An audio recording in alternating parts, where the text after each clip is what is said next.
How do you bring back life to really old camcorders? Well, today I'm going to show you exactly how. Hello and welcome to the show. I'm your host Zulf and I host the Photography Live Show. I'm basically making a series of videos to help you get the best from your gear. I went on eBay and I bought this camcorder, which is a nearly 8-year-old camcorder, and I picked it up for £45 with £5 delivery. And this is actually quite a good camera, to be honest. It's a Sony Handycam, so you can actually use it for normal video as well. It's a 1080p camera.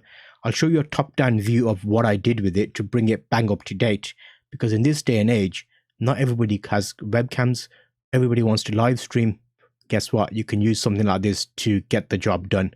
So now this one has a Carl Zeiss lens, which is actually a good quality lens, and it's got a HDMI cable out.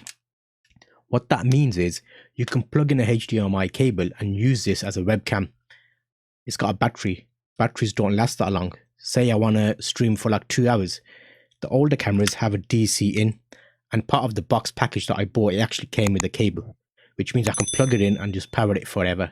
So I could do a 24-hour stream if I wanted to, if I was a fiend and I wanted to do some gaming. At some point, you might do a photography live show for 24 hours. That would be amazing. Let me show you this camera on Amazon quickly so you know what I'm talking about in terms of old gear. So right there is the camera. It's currently not available on Amazon. However, there's a whole host of Sony Handycams out there which you can pick up quite cheap, secondhand. Get a good example with a box and most of the gear. The seller I got it from was really good because he gave me everything with it. He actually gave me a case as well. It came with actually like a little pouch case, so that was quite a cute little case for the camera because it's tiny. But yes, let me show you what you can do with this, and I'll show you what it looks like from a stream point of view, because we want you to be able to get the old gear, adapt it and use it. To support this video, I've got a link in the description to my mailing list. Make sure to sign up to that and you'll get an instant email with help sheets, guides and frequently asked questions which will help you get through this journey. Okay, the good thing about a camcorder as a Handycam extreme streaming camera is the older ones already come with a power supply, so that can be powered directly from a power brick. We have a few cables here that we will be using. Now, depending on which direction you want to go, you can either get a mini HDMI to a HDMI and then have an HDMI cable like that, those two, or you could just get a mini HDMI to a large HDMI, which is what we're going to use here. We open this up here and the mini is there. We plug that in the right way, just like that. And then the other end of this will go into our HDMI capture card, just like that. We won't use these cables in this example. I'll show you those in a different one. Then we're going to plug it in. Okay, so this is how the actual Handycam performs. It's a Sony Handycam. It's a 1080p. It's not got much background blur because I've set it up on an angle. But once I set it up in front of me and look at the settings and actually play with the aperture and the shutter speed and the ISO, I can get it to look a lot better.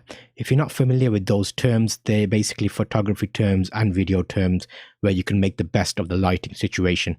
So you want to get the right balance that makes it look good quality and give you a nice cinematic look. So this is how it looks. Let me show you it in a Zoom session so you can see how it would perform if we were to use it in Zoom, or let's try Skype, because I've got Skype set up here. So I want to show you that you can use this for meetings. If I bring you over to a screen, oh, that's perfect timing. Skype wants to update itself. Okay, so now you can see what I've done is I've gone into Skype, I've gone into the 3 cogs at settings, and then I've selected audio and video. That brings up here a USB video. How we're getting that USB video is based on our USB capture card, which is a HDMI capture card. So the camera was about £50. You could probably get one for cheaper, a couple of pounds above and below that on eBay. The capture card is going to set you back between £15 and £20. You're going to get a HDMI cable for maybe £45. So below £80, you could set up a HD quality webcam for conferencing and use it on Skype, Zoom, Discord, Teams, anyway. So it's actually quite a good option because you don't have to worry about focusing. DSLRs, there's a bit of extra work you need to do with those. This has a clean HDMI as well. So right now I'm speaking to you through the Skype window while capturing it. So that gives you an idea of how we're doing that. So if I was to do just the screen, that's how it looks. We can add a bit of blur behind us. We can add some effects. So I'm sitting in that Skype, that is an office. That's not bad actually. That's quite like a green screen effect without a green screen, if that makes sense. Interesting. Okay, so that is you sorted. Make sure to check out these videos where I'm going to speak to you about how to use and get the best from your gear.